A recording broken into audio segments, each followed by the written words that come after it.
Hello दोस्तों, आप सबका स्वागत है हिंदी कहानी संग्रह पर।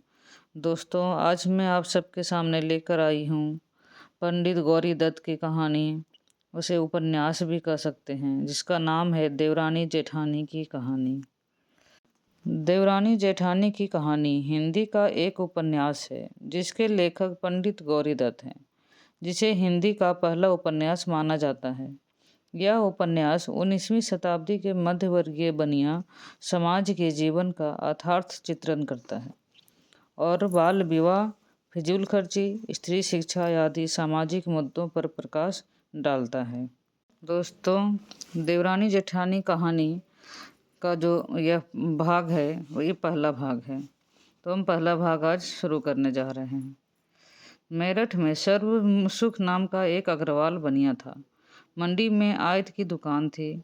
आसपास के गांवों से लोग सौदा लाते थे, इसकी दुकान पर बेच जाते। पैसा रुपया तुलाई का इसके हाथ भी लग जाता और कभी भाव चढ़ा देखता तो 1000 का नाजपात लेकर दुकान में डाल देता और फायदा देख उसे बेच डालता। ब्याज बट्टे और गिरवी पाते की भी उसे बहुतेरी आमदनी थी। हाट हवेली, धन दौलत, दूध पूत, परमेश्वर का दिया, उसके पास सब कुछ था और यह इसने अपने ही पुरुषार्थ से किया था। माँ बाप तो पिछले हैजे में 5 वर्ष का छोड़कर मर गए थे। चाचा ने पाला था। थोड़े ही दिन हुए होंगे जब तो कुकड़ियाँ बेचा करे था। चना चबेने करता, खांचा सिर पे लिए गलियों में फिरा करे था। फिर इसके परचून की दुकान कर ली। मुंशी टिकट नारायण और हरसाय काबली शहर के अमीरों की इसके यहाँ उचपात उठने लगी। इसमें परमेश्वर ने ऐसी ही सुनी कि आयत की दुकान हो गई। जहाँ तहाँ से माल आने लगा। बड़ी इज्जत बढ़ गई। लोग 50,000 रुपये का भरम करने लगे। सच सच यह है कि परमेश्वर देता है और छप्पर फाड़ के ऐसे ही देता है। बड़ा भला मानस था। अड़ोसी पड़ोसी सब इससे राजी थे। पुनः दान में बहुत तो नहीं, परंतु छठे छमाहे कुछ न कुछ करता रहे था। बड़ी अवस्था में आप ही अपना विवाह किया था। पहले 2 लड़कियां हुई। बड़ी का नाम पार्वती, छोटी का प्यार का नाम सुखदेही रखा। फिर ईश्वर ने ऊपर वाली 2 लड़के दिए। बड़े का नाम दौलत राम और छोटे का नाम छोटे पुकारने लगा। इन सब बहन भाइयों की कोई 2-3 दिन वर्ष छुटाई बढ़ाई होंगी। बड़ी लड़की दिल्ली विवाही गई। छोटी लड़की की मंगनी बंशीधर कवाड़ी के यहाँ हापुड़ हुई। एक दिन रात को अपने घर में कहने लगा कि सुखदेई की माँ, लाला बुलाकी दास हमारी बिरादरी में जो मदरसे में नौकर हैं, यूँ कहते हैं कि अपने छोटे बेटे को तुम अंग्रेजी पढ़ाओ। इसमें तेरी क्या सलाह है? और दौलत राम को तो मैं अपने कार में गिरूंगा। उसने कहा, अच्छा तो है, सारे दिन गलियों में कूदता फिरे है। परसों किसी लौंडे के यहाँ कुछ मार आया था। उसकी माँ लड़ती हुई यहाँ आई और मैं तुमसे कहना भूल गई। आज चौथा दिन है कि दिल्ला पांडे हमारे पुरोहित की बहू मिश्रानी आई थी और कहे थी कि सुखदेई को मेरे साथ नगरी पढ़ने भेज दिया करो। और भी मोहल्ले के 5-7 लौंडियाँ उसके घर जाया करे हैं और वह सीना परोसनी भी सिखलाया करे हैं। और वह बड़ी बड़ी बात कहे थी, जब सुखदेई पढ़ जाएगी, चिट्ठी पत्र लिखनी आ जाएगी, घर का हिसाब लिख लिया करेगी और उसके घर कभी कभी एक मैम आया करे है। लौंडियों को देख हरी हो जाए और उसका पढ़ना सुनकर किसी को छल्ला और किसी को अंगूठी दे जाए। सो छोटे लाल जो तो मदरसे में बिठाए गए, दौलत राम लाला के साथ दुकान जाने लगे और सुखदेई मिश्रानी से नागरी पढ़ने लगी। एक दिन कोई 4 घड़ी दिन होगा, छोटे लाल बाहर खेल रहा था। घर में भाग गया और कहने लगा कि माँ, लाला आवे है। यह अपने मन में डर गई और कहने लगी कि आज दिन से कृपा आए। इतने में वह भी जान पहुँचे और खाट पर बैठ गए। इसने छोटे लाल को पंखा दिया और कहा, लाला को हवा कर। यह बोले, सुखदेई की माँ, ले बोल कृपा करे। जहाँ दौलत राम को टेवा गया था तनी गांठ करने को नाई आया है। और झल्लामल जो कल खुर्जे से आए थे यो कहे थे कि लड़की का बाप डूंगर बेचारा गरीब बनिया है, सरा के नुक्कड़ पर परचून की दुकान खोल रखी है, पर लड़की की माँ बड़ी लड़ाका है और तुम्हारे समधी के पास ही हमारा घर है। और छोटे लाल की पीठ ठोकर कहने लगा कि भाई छोटे लाल, हमारा नसीब बेवर है। गुड़गांव के तहसीलदार ने इसका टेवा मांगा है। अभी तो रास्ते में लाला दीनदयाल कृपी के ताऊ गाड़ी में बैठे आवे थे, मुझे पुकार कर कहने लगे कि मैं मामा जी से मिलने गुड़गांव गया था। सो वह पूछे थे कि सर्वसुख आयती का छोटा बेटा कृपा किया करे है। मैंने कहा साहब मदरसे में अंग्रेजी पढ़े हैं और होशियार है, सो उन्होंने उसका टेवा मांगा है। तुम मुझे दे देना, मैं भेज दूंगा। लाला साहेब लड़की बड़ी सुघड़ है, वह अपनी लड़की को आप नागरी पढ़ाया करे है। सुखदई की माँ बोली कि तुम दौलत राम की सगाई रख लो, आई हुई लक्ष्मी घर से कोई नहीं फिरता और रुपया पैसा हाथ पैरों का मेल है, आगे लौंडिया लौंडे का भाग है। सो नाई तनी गांठ करके चला गया और उसी साल विवाह की चिट्ठी ले के आया। उन्होंने कहला भेजा कि अब के वर्ष तो हमारी लड़की विवाह की ठहर गई, अगले वर्ष विवाह रख लेंगे। छोटे लाल की पुत्री गुड़गांव में मिल गई थी।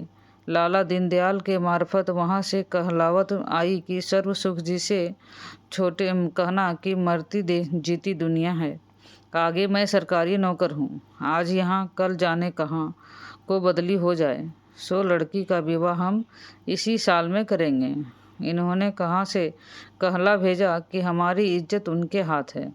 अभी तो 2 विवाहों से निपटे हैं और इस साल में ना केवल सूझता भी नहीं है, अगले साल जैसा मुंशी जी कहेंगे वैसा करेंगे।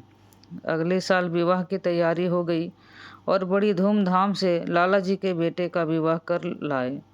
दोनों तरफ की वाह वाह रही और जब घर पर बहू आई, बगड़ पड़ोसन सब इकट्ठी हो गई और सुखदई की माँ से कहने लगी, ले बहिन, बहुड़िया तो बड़ी सुंदर है, तेरी बड़ी बहू का रंग तो सांवला है। जो कोई बड़ी बूढ़ी आती, बहू कहती पाँव पड़ूँ जी, वह कहती बहुत सीली सपूती हो, बूढ़ सुहागन रहा। जब कोई इसके बाप के घर की बात पूछती तो वैसी मीठी बातों से जवाब देती कि सब प्रसन्न हो जाते, बिना बातों नहीं बोलती, चुपकी बैठी रहती। वह जब अवसर पाती अपनी पोथी ले बैठती। मोहल्ले और बिरादरी की बेवर बनिया में धूम पड़ गई कि फलाने की बहू बड़ी चतुर है। कोई कहती बड़े घर की बेटी है, इसका बाप तहसीलदार है, अंग्रेजी पढ़ा हुआ है, अपनी बेटी को आप पढ़ाया है। कोई कहती थी इसके साथ जो नायन है वह कहे थे सपने में चीनी पिरोने भी आवे है और भली अच्छी फुलकारी भी काढ़े है। सुखदई का यह भी गौना नहीं हुआ था, बाप ही के घर थी। ननंद भाउज का बड़ा प्यार हो गया, दोनों पढ़ी पढ़ी मिल गई। सुखदई इतनी पढ़ी हुई ना थी, परंतु चिट्ठी पत्री तो अच्छी तरह से लिख लिया करे थे। इतने अपने सभी पढ़ी हुई बहनेलियों को बुलाया और उनका लिखना पढ़ना अपने भावज को दिखलाया। सुखदई इतने जब दौलत राम विवाह के लाए थे तो पट्टा करते लाए थे। इसका कारण यह था कि लड़की के बाप घर में पहले ही कुछ नहीं था, विवाह ही में उजड़ गया। गौना कृपा करेगा तो सबके दौलत राम की बहू ज्ञानो ससुराल में ही थी। जब कोई बेवर बानी बाहर की आती, ना तो बैठने को बिठा देती और ना उसकी बात पूछती, और जो कुछ कहती थी तो ऐसी बोलती जैसे कोई लड़े है।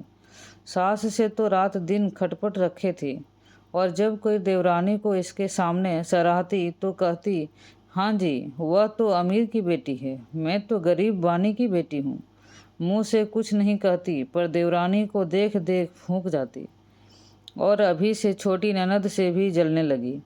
बड़ी ननद पार्वती से बड़ा प्यार था, और वह विवाह में बुलाई हुई थी। और प्यार होने का कारण यह था कि वह भी लगाव बझाव थी। उधर की बात इधर, इधर की बात उधर। अब बहू को आए 8-10 दिन हुए होंगे कि उसका भाई राम प्रसाद मंझोली लेके विदा कराने को आया। लाला सर्वसुख जी ने भी जैसे बनियों में रस्म होती है ले देकर बहू को विदा कर दिया और बहू के भाई से चलते चलते कह दिया कि भाई पहुँचते ही राजी खुशी की चिट्ठी लिख भेजना। जब सुखदेई के विवाह को 3 वर्ष हो चुके, हापुड़ से गौने की चिट्ठी आई। लाला ने घर में आपके सलाह की। सुखदेई की माँ ने कहा तो 5वें वर्ष करूँगी। लाला ने समझा दिया कि जिस काम से निपटे उससे निपटे, यह काम भी तो करना ही है। और यह भी कहा कि तुम धी बेटी अपने घर ही रहना अच्छा है। अर्थात सुखदेई भी अपने घर गई और वहाँ अपने कुनबे की लौंडियों को नागरी पढ़ाने लगी। लाला सर्वसुख का माल रेल में लदने जाया करे था। वहाँ के बाबू से इसकी जान पहचान हो गई थी। एक दिन कहने लगा कि बाबूजी, हमारा छोटा लड़का मदरसे में अंग्रेजी पढ़ने जाया करे है और कहे था जो तुम कहो तो तुम्हारे पास काम सीखने जाया करे। बाबू ने कहा कल तुम उससे हमारे पास दफ्तर में भेजना। छोटे लाल अगले दिन वहाँ आ गया। बाबू को अपना लिखना दिखलाया, उसकी पसंद आया। इससे कहा तुम रोज़ रोज़ आया करो। यह जाने लगा। थोड़े दिन पीछे उसी दफ्तर में 15 रुपये महीने का नौकर भी हो गया। इसे नौकर हुए कोई 1 वर्ष बीता होगा कि बाबू की बदली अम्बा वाले की हो गई। यह बाबू का काम किया ही करे था और साहब भी रोज़ देखा करे था। बाबूजी का जगह इसे कर दिया और यह कह दिया कि अब तो तुमको 40 रुपये महीना मिलेगा, फिर काम देख के 60 रुपये महीना कर देंगे। जब छोटे लाल 15 ही रुपये का नौकर था कि इसके लाला गौना कर लाए थे और अब गौनियानी अपने ही घर में थी। छोटे लाल इस बात से अपने मन में बड़ा मग्न था कि मेरी बहू पढ़ी हुई है और बड़ी चतुर है। इधर इसकी घरवाली इससे खूब राजी थी और यह बात परमेश्वर की दया से होती है कि दोनों स्त्री पुरुष के चित्त इस तरह से मिल जाए। यह कुछ अचंभे की बात भी नहीं है। दिल तो वहाँ नहीं मिलता जहाँ मर्द पढ़ा हो और सुखी बेपढ़ी जब यह दोनों मिलते एक दूसरे का देख बड़े प्रसन्न होते। इधर वह उसके मन की बात पूछती और अपनी कहती, इधर उसको इस बात का बड़ा ही ध्यान रहता कि कोई बात ऐसी ना हो कि जिससे उसका मन दुखे। उसकी बेसलाह कोई काम ना करता। उसके लिए एक नागरी का अखबार लिया। रात को उर्दू और अंग्रेज़ी अखबारों की खबरें उसे सुनाता और जब आप थक जाता उससे कहता, लो अब तुम हमें अपने अखबार की खबरें सुनाओ। इस बात से उसको बड़ा ही आनंद होता। उनका घर तो ऐसा ही था जैसा और बनिया का हुआ करता है और इसने अपना चौबारा सोने और उठने बैठने को सजा रखा था। चादर लग रही थी। कलई की जगह नीला रंग फिरवा रखा था। बोरियों के फर्श पर दरी बिछा रखे थे। तस्वीर और फानुस भी लग रहे थे। 2 कुर्सी बड़ी और 2 कुर्सी छोटी, जिनको आराम कुर्सी कहते हैं, एक तरफ पड़ी हुई थी। किताबों की एक अलमारी मेज के पास लगी हुई थी। 2 पलंगों पर रेशम की डोरियों से चिन्ह चादर खींची हुई थी। अपना सादा कमरा अच्छा बना रखा था। जो कोई बाहर की लुगाई आती, छोटे लाल की बहू अपना चौबारा दिखाने ले जाती। एक दिन अपने जेठानी से बोली कि तुम आओ जी, तुम भी आओ। उसने कहा, अब ले मैं ना आती। और लुगाइयों ने कहा, निगोड़ी अपने देवर के का चौबारा देख ले ना। शर्मा शर्मी उठी चली गई और चौबारे को देख धक रह गई। इसकी अटारी में 2 पुराने धुरानी खाट पड़ी हुई थी। पिंडोला का पोता और गोबर का चौका भी न था। एक कोने में उपलों का ढेर, दूसरे में कुछ चिथड़े और एक तरफ नाज से मटके लग रहे थे। इसका कारण यह था कि बेचारा दौलत राम तो नीरा बनिया ही था, पढ़ा लिखा कुछ था ही नहीं। आगे उसकी बहू गांव की बेटी थी और उसने देखा ही क्या था। छोटे लाल की बहू की सी सुथराई और सफाई और कहाँ। आटा पीसना और गोबर पाथना इसको खूब आवे था। बाएं दिन भर लड़ा लो। छोटे लाल की बहू सारे दिन कुछ न कुछ करती रहे थे। सवेरे उठते ही वो बुराही देती, चौका वासन करके दूध बिलोती, फिर नहा धो के 2 घड़ी भगवान का नाम लेती, रोटी चढ़ाती। जब लाला छोटे लाल रोटी खा के दफ्तर चले जाते, थोड़ी देर पीछे दौलत राम और उसका बापू दुकान से रोटी खाने को आता। जब वह खा लेता और सास जिठानी भी खा चुकती, तब उससे पीछे आप रोटी खाते। और जिस दिन दौलत राम की बहू रोटी करती, दाल में पानी बहुत डाल देती और कभी नून ज़्यादा तक कर देती और कभी डालना भूल जाती। गांव किसी मोटी मोटी रोटियां करती, किसी को बहुत सेक देती तो किसी को कच्ची रख जाती। इसलिए बेचारी देवरानी का दोनों वक्त चूल्हा फूकना पड़े था। रात को पूरी पराठा और तरकारी कर लिया करे थे। दोपहर को रोटी खाने से पीछे घंटा 1.5 घंटा आराम करती। फिर सीना पिरोना, मोजे बुनना, फुलकारी काढ़ना, टोपियों में कलावत की बेल लगाना आदि में जिस काम को जी चाहता ले बैठती। इस समय मोहल्ले और बिरादरी की लौंडियाँ 2 घड़ी को उसके आसपास आ बैठा करे थे। किसी को मोजे बुनना बतलाती और किसी को लिखना पढ़ना सिखलाती और आप भी अपना काम किए जाते। जब कभी इस काम से मन उछड़ता तो अपनी पोथी से में से पहेलियाँ और भनेलियों को कहानियाँ सुना सुना कर कहती और रुलाती और कभी हंसाती। और जब कभी ज्ञान चर्चा छेड़ देती तो भगवत गीता के श्लोक पढ़ पढ़ कर ऐसे सुंदर अर्थ करती कि सुनकर सब मोहित और चकित हो जाते। और जिस दिन एकादशी, जन्माष्टमी, रामनवमी और कोई तिथि पूर्वी होती और सीना पिरोना न होता तो उस दिन तुलसीदास और सूरदास के भजन गाती और विष्णुपदी सुनाती कि सब प्रसन्न हो जाते। रात को जब वह ब्यालू कर चुकते या अपने चौबारे में चली जाती और रात को 10 बजे तक जहाँ तहाँ की बातचीत करके हंसी और बोलती रहती। सुखदेई के भांजे का विवाह यहाँ मारवाड़ी में हुआ था। हापुड़ से अपने बहू को लेने आया। अगले दिन लाला सर्व सुख से दुकान पर मिलने गया। राजी खुशी कह के बोला कि मामी ने अपनी भावज को यह चिट्ठी दी है, घर पहुंचा देना। लाला ने नौकर के हाथ घर चिट्ठी भेज दी। छोटे लाल की बहू ने पहले आप पढ़ी, फिर सास को पढ़कर इस तरह सुना दी। सुश्रुति श्री सर्वोपयोग्य बहू आनंद जी, यहाँ से सुखदेई की राम राम बोलना। यहाँ क्षेम कुशल है, तुम्हारी क्षेम कुशल सदा भली चाहिए। बहुत दिन हुए कि तुम्हारी एक चिट्ठी आई थी, मैंने तो उसका जवाब लिख दिया था, फिर तुमने कोई चिट्ठी नहीं लिखी। यद्यपि वहाँ के आने जाने वालों से राजी खुशी की खबर मिलती रहे, तथापि चिट्ठी के आने से आधा मिलाप है। अब तो मुझे आए बहुत दिन हुए, तुमसे मिलने को जी चाहता है। सो माँ से कहना कि मुझे 2-4 महीने को बुला ले, यहाँ से मेरा जी उछट रहा है। लाला जी ने माँ से पूछ देगी जो मेरी नथ बन गई हो तो ज्ञानचंद मेरे भांजे के हाथ भेज देना, और भाई की भोज प्रबंध की पोथी जो तुम्हारे पास है थोड़े दिन के लिए भेज देना। जब मैं आऊँगी लेते आऊँगी। अब तो यहाँ भी एक लौंडिया का मदरसा हो गया है। हमारी मिसरानी से हमारा पलांगन का देना और सब सहेलियाँ और भनेलियों से राम राम कहना। चिट्ठी का जवाब ज़रूर से ज़रूर लिखना। थोड़ी लिख को बहुत जानना। चिट्ठी लिखी मिली मार्गशिरे बदी संवत 1925।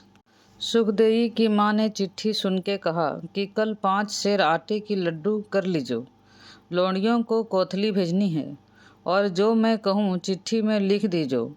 सो सुखदेई को यह चिट्ठी लिखी गई। सुस्वती श्री सर्वोपमायोग्य बीबी सुखदेई जी, यहाँ से आनंदी की राम राम वाचना। चिट्ठी तुम्हारी आई, समाचार लिखे सो जाने। तुम्हारी माँ जी ने लाला जी से तुम्हारे बुलाने वास्ते कहा था। सो उन्होंने कहा है कि माह के महीने में हम बाग की प्रतिष्ठा करेंगे। तब लौंडिया सुखदेई को भी बुलावेंगे और मेरे सामने जेठ जी से कह दिया है कि भाई तू ही लौंडियों को जाकर ले आइयो। और वह बाग लाला जी ने दिल्ली के रास्ते में लगाया है। उसमें कुआं तो बन गया है, सिवाल बन रहा है। जिस सुनार को तुम्हारी नथ बनने को दी थी वह सोना लेके भाग गया। लाला जी कहे थे दूसरे सुनार से और बनवा करके भेज देंगे। तुम्हारी भनेली रामदई मेरे पास रोज रोज फुलकारी सीखने आया करे थी। बेचारी बड़ी गरीब थी, तुम्हें नित याद कर ले थी। जेठानी जी के स्वभाव को तुम जानो ही हो। एक दिन बेबात उससे लड़ पड़ी, 3 दिन से वह नहीं आई। 2 घड़ी जी बहला रहे थे था सो वह भी ना देख सकी। फुलकारी का ओना जो मैं तुम्हारे लिए अपने पीहर से लाई थी, भोज प्रबंध की पोथी, 5 सेर लड्डू और 8 आने नगद तुम्हारे भावजे के हाथ तुम्हें भेजे हैं। रसीद भेज देना। तुम्हारी माँ ने तुम्हें राम राम कही है। मेरी राम राम अपने सासू और भनेलियों से कह देना। चिट्ठी लिखी मिति मार्गशीरी सुदी सम्मत 1925। यह चिट्ठी और चिट्ठी में लिखी हुई चीज़ें सुखदेई के भांजे के हाथ भेजी गई और जवानी भी कहलावत गई कि लाला बंसीधर से कह देना कि माह के महीने में लौंडियों को लेने वहल आवेंगे। ऐसा ना हो कि उल्टी फिरी आवे। एक चिट्ठी लिख भेजे। यहाँ दौलत राम की बहू बड़े भोर उठ के गौ की धार काटती, गोबर पाथती, नहाती न धोती, चरखा लेकर बैठ जाती और कभी कभी दाल दलती, नाच फटकती, आटा छानती। 10-10 और 20-20 मन अनाज दुकान से इकट्ठा आ जाया था। उसे अकेली बोरियों में कट्टों में भर देती। काम तो बहुतेरे करे थी, पर वैर भी स्वाद का रखे थी। और यह सास ने दोनों देवरानी जेठानी को जैसा जिस जोग जैसा काम बांट दिया था। पीसना खोटना चरखा पूनी ऐसा मेहनत के काम देवरानी से नहीं हो सके थे, इसलिए कि उसने बाप के घर किए नहीं थे, परंतु वह उससे 10 गुने अच्छे काम कलावत और गोटा किनारी के जाने थे। पीसने खोटने में कृपा रखा है। घड़ी भर पीसा 2 पैसा का हुआ, वह 8 आने रोज का कढ़ावट का काम कर लेते। जेठानी रोटी खाके फिर चरखा ले बैठती। इस जैसे इसकी भी 2-1 भनेलियाँ थी, सो कोई ना कोई इसके पास आ बैठी करती थी या उससे देवरानी का ही झिंकना झिंकती। सासू का खोट बतलाती कि मेरी सास बड़ी दोजगन है। छोटी बहू को जो कुछ आधी बात कहे है उसे लड़ने को उठे है। ससुर जी से मेरी रात दिन कटनी करे है, यूँ कहे है कि यह तो कचटी रोटी करे है। बहन जिस पे जैसी आती होगी वैसे करेगी। और यह मेरी देवरानी बड़ी खोट और चुपचोटी है। मेरा देवर 70 चीज़ें लावे हैं, दोनों खसम जोरू खावे हैं, किसी को एक चीज़ नहीं दिखलाते। छड़ियों के मेले के दिन जरा सा मूंग का दाना मेरे वास्ते लेके आई थी, सो मैंने तो फेर दिया। हमें तो जैसा मिला गया था खा लिया। मेरी देवरानी छटाक भर पक्का घी दाल में डाल के खावे है। इस प्रकार से नित चुगली करती और अपनी देवरानी को सुना सुना चरखा काटती जाती, माताने मेहने और बोली ठोली मारती जाती कि ले पीसे कोई और खावे कोई। कोई ऐसे लुगाई भी होती होंगी और पीसना नहीं जानती होंगी, यूँ कहो मेहनत नहीं होती। देवरानी चुपकी सुना करती, कभी कुछ न कहती। एक दिन उसने इसका कहा था कि जेठानी जी तुम्हारा कैसा स्वभाव है, बाहर की लुगाइयों के सामने तो बोली ठाली की बात मत कहा करो, इसने घर की बदनामी है। उसके बाद उसके पीछे ऐसी 5 पत्थर लेकर पड़ी कि उसे पीछा छुड़ाना दुर्लभ हो गया और बोली अब चल तो तेरी जेठानी है, उससे कह छोटा मुंह और बड़ी बातें। आप मेरी बड़ी बन के बैठी हैं और जो कुछ मुंह में आया कहती रही। और वह बेचारी चुपके होके चली गई आई। सास ने कहा, अरे तू उससे क्यों बोली थी? उसने कहा, अजी मैंने तो उसके भले की बात कही थी। सास ने कहा, मैं कृपा कहूँ, हमारी वह कहावत की मरण जगत की हंसी। दौलत राम की बहू जहाँ तक होता है अपनी मालिक से रात को नित प्रति सास और देवरानी की बुराई करती। तुम जानो आदमी ही तो है। वह बेपढ़ा रोज रोज के सिखलावन में बहकावे में दौलत राम भी अपनी बहू की हिमायत करने लगा और माँ से लड़ने लगा। जब उसकी माँ ने यह हाल देखा तो एक दिन उसके बाप से कहा और यह सलाह दी कि दौलत राम को जुदा कर दो और मैं तो छोटी बहू में रहूँगी, तुम्हारी तुम जानो। ऊंच नीच सोच के बड़े देर में यह जवाब दिया कि अच्छा तो मैं बड़ी बहू में रोटी खा लिया करूँगा। अपना सिर पकड़ कर बैठ गया और कहने लगा कि बिरादरी के लोग हंसेंगे और ठट्टे मारेंगे कि फलाने के घर लुगाइयाँ में लड़ाई हुई थी तो उसने अपने बड़े बेटे को जुदा कर दिया। देखो यह कैसी बहू आई, इसने हमारी बात में बट्टा लगाया और घर 3-13 कर दिया। घरवाली बोली, अजी जब अपने ही पैसा खोटा हो परखने वाले क्या ही दोष देंगे। जग तो आरसी है, जैसा लोग देखेंगे वैसा कहेंगे। सामने का दालान दौलम राम को दिया और सब तरह से जुदा जोखा कर दिया। जो कोई चीज़ दुकान से आती दोनों घर में आधी आधी बट जाती। जब यह खबर गुड़गांव में पहुंची कि लाला सर्वसुख के यहाँ औरतों में लड़ाई रही थी सो उन्होंने अपने बेटों को जुदा कर दिया, तो तहसीलदार साहब ने अपनी बेटी को यह चिट्ठी लिखी। सरस्वती श्री सर्वोपमा योग्य बीबी आनंदी जी, यहाँ से राम प्रसाद यदि सम्मत बाल गोपाल की राम राम बाजना। यहाँ क्षेम कुशल है, तुम्हारी क्षेम कुशल चाहते हैं। तुम्हारी माँ तुमको बहुत याद करे है, सो मैं तुमको बहुत जल्दी ही बुलाऊंगा। तुम्हारे छोटे भाई गंगाराम को मदरसे में बिठा दिया है और बड़े भाई राम प्रसाद को तुम्हारे ताऊ के पास आगरे इस कारण भेज दिया है कि वहाँ कॉलेज में पढ़कर वकालत का इम्तहान दे।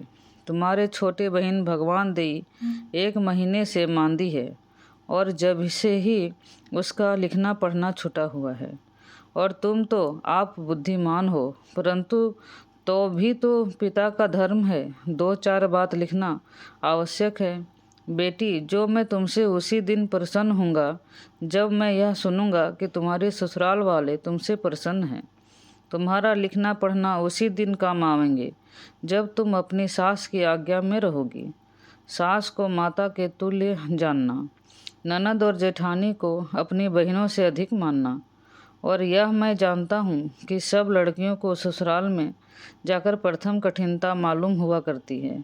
इसका कारण यह है कि बाप के घर तो कुछ और ही चाल चलन होता है और ससुराल में जाकर नए नए तौर देखती है। जी घबराता है, परंतु जो ज्ञानवान लड़कियां हैं घबराती नहीं, सब काम किए जाती है। यह भी जानना उचित है कि माँ बाप का घर तो थोड़े ही दिन के लिए है, सारी अवस्था ससुराल में ही काटनी है। अपने धर्म कर्म पर चलना, ईश्वर को याद रखना, आए गए का आदर सम्मान करना, सबसे मीठा बोलना, संतोष से अपने कुटुंब में गुजरान करना। आपको कुछ जानना है, यह अच्छे कुल की बेटियों के धर्म है। ज्ञान चालीसी की पोथी में तुमने पढ़ा है कि अच्छों से सबको भला लाभ होता है। मेरा इस कहने से प्रयोजन यह है कि जो कुछ क्षत्रिय तुम्हारे कुटुंब की तुमको सीने पीरनों का कदम दे, काम दे, अवसर मिले तो उसे कर देना उचित है। देखो विद्वान का शास्त्र में कैसा महात्म लिखा है, अर्थात जो बातें तुमको आती है औरों को भी सिखलाना चाहिए। चिट्ठी लिखी मिति पौसी सुदी सनवत 1925। यह चिट्ठी छोटे लाल के खत में बंद होकर आए और उसने अपने घर में दे दी। दौलत राम के जुदे होने से 6 महीने पीछे एक लड़की हुई। इधर उसी दिन हापुड़ से चिट्ठी आई कि लाला सर्वसुख जी अनंत 14 के दिन 4 घड़ी दिन चढ़े तुम्हारे धेवती हुई है। उस समय लाला दुकान पर थे। चिट्ठी को पढ़ के लाल ने दौलत राम से कहा कि ले भाई, लौंडियों ने घर घेर लिया। यह चिट्ठी अपनी माँ को सुनाइया। दौलत रात की लड़की की छठी लो हो चुकी थी। दशठून के दिन लाला भी घर ही थे और सारे कुटुंब ने उस दिन दौलत राम के ही घर खाया था। दोपहर को दुकान से एक पल्लेदार चिट्ठी लेके आया और बोला कि लाला जी, यह चिट्ठी तुम्हारे नाम दिल्ली से आई है। मुनीम जी ने खोली नहीं, तुम्हारे पास भेज दी और एक आना महसूल कर दिया। लाला ने चिट्ठी पढ़ के कहा, पार्वती की बड़ी लौंडियों का बसंत पंचमी का विवाह है। 15 दिन पहले वह भात न्योतने आवेंगे, जो अब भात का फिक्र भी करना चाहिए। घरवाली बोली कि सुखदई को छुच्छक भेजना है। फिर ऐसे ही 2-4 गृहस्थ की बातें करके कहा कि छोटे लाल के घर में भी लड़की वाला होना वाला है। बहू के बाप को एक खत गिरवा देना कि वह साथ भेज दे। घौन भर पक्के लड्डू, 5 तियल बागे, 5 गहने, कुछ मूंग और चावल, 1 रुपया नगद छुच्छक के नाम से नाई के हाथ हापुड़ भेज दिया।